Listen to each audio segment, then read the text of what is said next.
Il y a eu 2 nouveaux que nous avons jetés dans la bataille, histoire de leur permettre de s'aguerrir un tout petit peu, parce que nous tenons aussi à assurer la relève. Il s'agit de Dufy Benia Richard dans la catégorie de moins de 49 kg, homme. Il a réalisé une performance de 100 kg. Et Ano Adou Hervé, dans la catégorie de 65 kg, qui lui a réalisé une performance de 127 kg.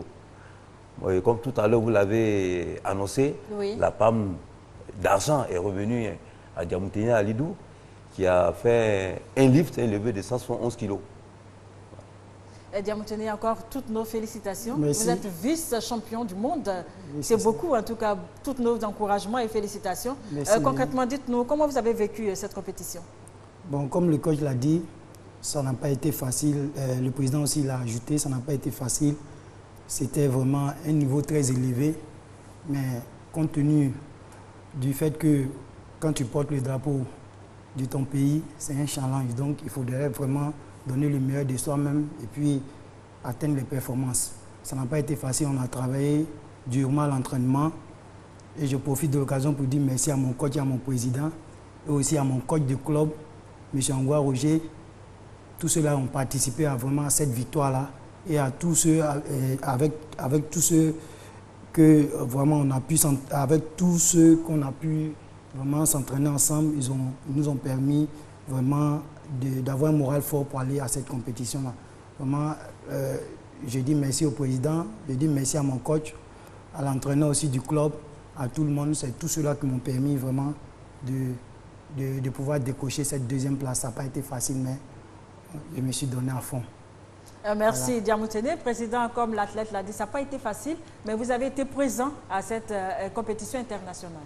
Oui, c'est vrai. Vous savez, aujourd'hui, les Jeux paralympiques, après les Jeux paralympiques de Londres 2012, il fallait commencer maintenant à préparer les Jeux de Rio 2016. Alors, à partir de cet instant, nous sommes pratiquement dans la dernière année pour essayer de se qualifier. Ouais. Dieu merci, vous savez, on ne va pas au championnat du monde qui le veut. Bon, c'est à l'issue de certains tournois qualificatifs qui te permettent d'arriver et avoir jusqu'à 4 athlètes aller à ces championnats du monde. C'était vraiment très important. Parce que nous partons, on avait 2 objectifs. Le premier objectif, c'était d'acquérir des minima. C'est-à-dire qu'il y a un certain nombre de charges qu'il faut soulever dans les différentes catégories pour essayer d'être dans les 10 meilleurs dans le monde et puis être qualifié pour les prochains Jeux paralympiques de Rio 2016. Et puis la deuxième des choses, il faut des médailles, bien évidemment, pour la Côte d'Ivoire. Oui. Parce que c'est de ça qu'il s'agit. Et je pense que les 2 missions étaient pleinement remplies et on est revenu à la place de 2e mondial. Et en plus de cela, on a eu le tout premier qualifié pour tout sport confondu au niveau des Jeux paralympiques. Donc, ça veut dire que la Côte d'Ivoire sera présente bel et bien au pays de la Samba. Encore toutes nos félicitations. On a vu que vous avez eu un accueil chaleureux à l'aéroport Félix Houphouët-Boigny à votre arrivée. Bien sûr, bien sûr. Vous savez, c'est vraiment très chaleureux parce que ça n'arrive pas toujours comme ça. Ce que nous constatons le plus souvent, c'est à des grands événements tels que le sport roi, que vous connaissez tous, le football. Mais aujourd'hui, tout ce monde venait nous accueillir à l'aéroport. C'est l'occasion pour nous de dire merci vraiment au CNSE et à son président qui a compris que, en tout cas, c'est vraiment le comité national de soutien aux éléphants, d'accueillir tous les éléphants, y compris les sports paralympiques. Donc vraiment, ça nous va droit au cœur de voir que tout le monde s'est défoulé. Je me sentais comme si la Côte d'Ivoire qui venait de gagner la CAN. Oui. C'est la même faveur que vous vivez. Vous voyez tout ce monde qui est là. Vraiment, ça nous fait bon. Vraiment, on ne fait que dire bravo et merci à tout ce monde qui a compris que le sport, c'est vraiment un challenge et qu'il faut encourager tous ces sports, que ce soit le sport 10 mineurs ou bien que ce soit le football. En tout cas, chez nous, il n'y a pas de sport 10 mineurs. Toutes les disciplines se valent. Nous sommes en tout cas très heureux de vous avoir sur notre plateau. En dehors, après cette compétition internationale, que va faire maintenant la Fédération ivoirienne d'handisport? Vous savez, Rio 2016, c'est maintenant. Oui. C'est maintenant. Alors, tout à l'heure, nous avons parlé des moyens, mais si c'est aller, nous ne sommes pas là, nous n'avons pas cette culture de participer pour participer. Non. Ça, nous n'avons pas. Parce que c'est l'argent quand même du contribuable que nous allons pour vraiment faire ces compétitions. Alors quand nous allons, il faut défendre les couleurs ivoires. Mais aujourd'hui, si nous restons là, sans les moyens d'accompagnement, sans que l'athlète ne soit dans les meilleures conditions possibles. Parce que ce n'est pas le seul. À l'heure où je vous parle déjà, on a des médailles qui tombent à Tunis parce que notre équipe paralympique d'athlétisme est présente. Et déjà, on aura au moins 3 à 5 qualifiés pour les Jeux paralympiques. Mais il faut se préparer, bien évidemment, à avoir vraiment des stages, avoir des moyens, des regroupements, avoir vraiment du matériel. Parce que ce que nous avons aujourd'hui comme problème, c'est le problème des matériels qui est très coûteux. Nous sommes une fédération sportive, certes, bon, vous n'aimez pas trop le mot minier, mais c'est la vérité qui est là. Mais il nous faut du soutien. Il nous faut du soutien parce que c'est la fédération la plus titrée de l'histoire sportive de Côte du monde. Ouais. Parce que nous détenons l'athlète le plus titré de l'histoire sportive du monde. Ça, ce n'est pas moi qui le dis, c'est une chaîne internationale qui l'a dit ici. Et en plus de cela, récemment, il profite de l'occasion d'ailleurs pour dire merci au président de l'Assemblée nationale, Soro, qui vient de faire une reconnaissance à la fédération en octroyant une villa à Konouma, qui est l'athlète le plus titré de l'histoire sportive du monde et qui détient des records mondiaux jusque-là inégalés. Donc vraiment, c'est quelque chose qui nous a fait bon au cœur et je profite de cette année de dire vraiment merci de cette reconnaissance qui vient de nous être faite. Et vraiment merci. Et vraiment, on a besoin, vraiment, c'est un cri de cœur, qu'on nous soutienne financièrement, matériellement. Nous, on a besoin de matériel. On ne fait que servir la Côte d'Ivoire par des médailles, par vraiment défendre le drapeau. Mais sans des moyens, sans l'intervention de politique, sans vraiment cette discrimination positive reconnue par les Nations Unies, il faut le faire. Il faut nous aider. C'est ce que nous avons besoin. Merci, Président. Merci à vous aussi, Coach. Vous avez un mot à dire avant de quitter notre plateau? Oui, allez-y. Oui, merci. C'était encore pour louer le courage et puis la compétence de notre athlète parce que le niveau était vraiment relevé et aujourd'hui, il fait partie du top 5 et il a acquis cette place depuis les Jeux paralympiques de Londres. Il la maintient et avec le travail... nous osons espérer qu'il va aller encore de l'avant et puis nous décrocher, pourquoi pas, une médaille intéressante aux Jeux paralympiques de Rio 2016. Le dernier mot va revenir bien sûr à notre vice-champion du monde. Pour moi, c'est juste dire merci on appelle au président de la fédération, dire merci à mon coach de club, à toute l'équipe de l'haltérophilie et vraiment dire que comme le président vient de le dire, Rio c'est maintenant. Oui. J'espère que les bonnes volontés ou les autorités prendront en compte les problèmes de la fédération, nous aider à nous préparer. Parce que, comme il a dit, on n'est pas loin du podium sur le plan paralympique. J'ai toujours terminé 4e aux 3 derniers Jeux paralympiques, c'est-à-dire en Grèce, en Chine et à Londres. Donc je pense que ce n'est pas loin. Donc si on met les moyens, je vais me battre, je vais me donner à 100% et puis voilà. Et cette médaille, je la dédie au chef de l'État pour dire que l'émergence aussi, c'est avec les sportifs handicapés. Merci beaucoup. Merci à vous d'être venus sur notre plateau. En tout cas, tous nos encouragements et puis on espère que vous aurez l'aide nécessaire pour pouvoir continuer le bon travail que vous avez entamé.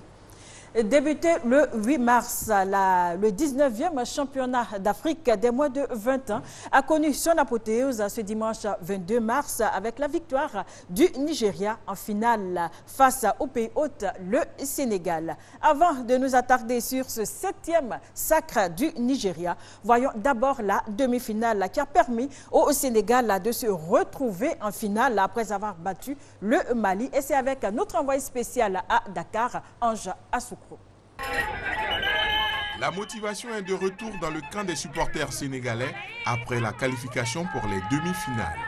Pour la rencontre face aux Maliens, le 12e Gaïndé décide de jouer pleinement son rôle et cela, quel que soit l'âge.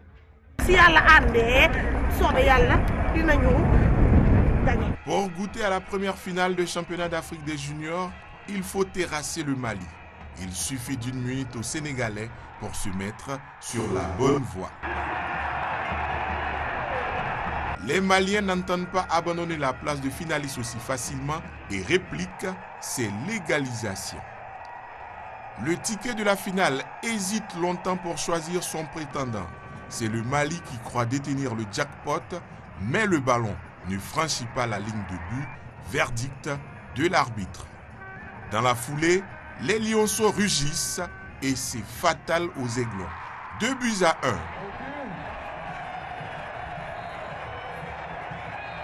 Les Sénégalais parviennent à conserver leur ticket et à rejoindre le Nigeria en finale. Après le coup de sifflet final, les supporters des Lionceaux restent de longues minutes à faire la fête. Le rêve de sacre est désormais à portée. Voilà, nous avons sur notre plateau notre envoyé spécial là qui est à Dakar, qui est de retour. Bonne arrivée, Ange. Bonsoir Anne-Marie, bonsoir Serge. Bonsoir. On va vous demander les nouvelles. Dakar, c'était comment? Bien sûr, après l'élimination des éléphants. Oui, bien sûr, les éléphants qui n'ont pas pu franchir malheureusement le cap du premier tour et donc c'est ici en demi-finale. Mais dans l'ensemble, on a vu qu'il y a de la bonne graine dans les différents pays. Les 8 équipes qui ont participé à ce championnat d'Afrique des U20. Et on a assisté à une bonne compétition. Il y a eu des surprises, comme le Sénégal qui n'était pas attendu en finale, mais qui s'est hissé en finale. La Côte d'Ivoire était très attendue à rester au premier tour. Et puis le Nigeria, en l'absence de la Côte d'Ivoire, a littéralement dominé la compétition parce qu'il n'y avait que la Côte d'Ivoire pour contrarier le Nigeria. Et quand la Côte d'Ivoire est restée au premier tour, le Nigeria est passé en roue libre dans cette compétition. Merci Ange. En match à 2 et classement de ce 19e championnat d'Afrique des moins de 20 ans, le Ghana était opposé au Mali et cette rencontre a tourné à l'avantage du Ghana qui occupe par conséquent la 3e place du podium de cette compétition. Les temps forts de ce match Ghana-Mali. On affiche donc le Ghana et le Mali, on les avait déjà rencontrés en phase de poule. C'était il y a quelques semaines tout simplement. Et nous allons retrouver dans quelques instants un match tout autre. Et Nabil Fekir qui s'est retrouvé un petit peu au cœur d'une polémique entre la fédération algérienne. Attention à cette part et le but. Superbe frappe ghanéenne qui a été sur le montant gauche. Et Yeboah tout près pour anticiper comme un renard et pousser ce ballon au fond des filets. Ça fait 1-0 pour le Ghana.